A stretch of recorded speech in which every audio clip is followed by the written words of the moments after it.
Maire, chers collègues, vous nous demandez de voter toute une série de garanties dans le cadre des futurs Jeux Olympiques de 2030. Eh bien, nous ne vous suivrons pas, car votre politique sportive, c'est un peu comme votre politique culturelle, ce qu'a d'ailleurs relevé la Chambre régionale des comptes. C'est la politique du doigt mouillé, pour reprendre les propos de ma collègue Valérie Delpech. Vous voyez arriver les JO, aussitôt vous vous dites « chouette, je vais pouvoir encore jouer à mes canaux » pour continuer à remplir la plaine du Var de ciment et d'acier. C'est, il faut vous le reconnaître, la seule chose sur laquelle vous n'avez jamais changé d'avis durant tout votre mandat, bétonner la plaine du Var. Le problème, c'est qu'il n'y a aucune réflexion, aucune interrogation sur ce que représente une patinoire aujourd'hui. Aucune interrogation sur son impact environnemental et sur son bilan carbone. Aucune interrogation sur son avenir post-JO et sur ses coûts de maintenance, sans parler de son surdimensionnement. À ce titre, vous avez annoncé dans la presse en novembre dernier un coût de construction qui avoisinerait les 15 à 20 millions d'euros. Magnifique coïncidence, c'est exactement le coût qui avait été annoncé par la métropole de Limoges pour la création d'une patinoire olympique de seulement 900 places, tandis que la nôtre en aura 12 000 au moment des JO et 6 000 ensuite. Malheureusement, aujourd'hui, le budget de cette patinoire prévue pour 2028 est déjà estimé à plus de 25 millions d'euros. Face aux nombreuses interrogations que suscite un tel projet et un tel surcoût, la métropole limousine a choisi de lancer une concertation publique afin de recueillir les avis et les remarques de la population. Le ferez-vous ? Savez-vous quels sont les besoins en énergie d'une surface de glace de dimension olympique ?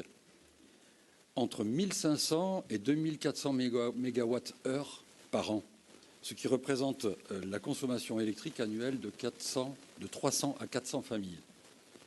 Vous pourriez me répondre que la ville de Seattle a inauguré un complexe de patinoires multisports, zéro émission.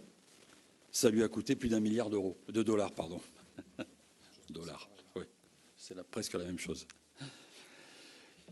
Il y a bien un chemin vertueux pour les patinoires, c'est de les coupler avec une piscine. Les JO seront-elles donc une aubaine pour rénover notre palais Jean-Bouin et en faire un équipement d'avenir? Et non, car Jean-Bouin est en cœur de ville et c'est bien la plaine du Var que vous nous demandez de garantir à hauteur de 20% du coût, le coût de la future patinoire. Je ne comprends pas pourquoi toujours construire, quand en plus une structure éphémère peut être aussi une solution pour de telles manifestations. D'ailleurs, en plus de la patinoire olympique, vous nous demandez d'engager la garantie de la ville pour une patinoire provisoire sur le site du stade de baseball du Cavigal. Non, monsieur le maire, il n'est pas question de vous signer des chèques en blanc pour des équipements dont vous ne donnez aucune précision, ni sur leur volume, ni sur leur capacité, ni même sur les compétitions qu'ils accueilleront. Pas question pour nous de cautionner le flou qui entoure vos projets. Pas question de boucher les trous de votre estropolis avec des bâtiments que les Niçois devront payer durant des décennies. D'ailleurs, saurez-vous me répondre? Dans le projet de rapport, il est écrit que les aménagements provisoires ou spécifiques liés à l'organisation des Jeux restent à la charge du comité olympique qui sera mis en place. Lorsqu'on lit cette information rapidement, on pense immédiatement au CIO. Bref, que ce n'est pas nous qui paierons.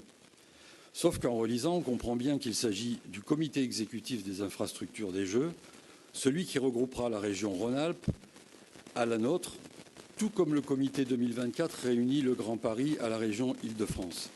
Ma question est donc simple. La ville et la métropole seront-elles partie prenante de ce comité à mettre en place? Si oui, à quelle hauteur? Et quel sera l'engagement financier que vous nous demanderez? Ça grésille. Au moment où vous augmentez les... Attendez, prenez peut-être le micro d'à côté.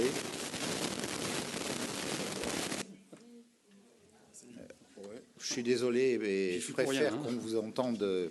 Oui. Voilà. Bon. Au moment où vous augmentez les impôts pour financer vos grands projets, les Niçois, monsieur le maire, sont en droit de savoir où vous les emmenez et où va leur argent.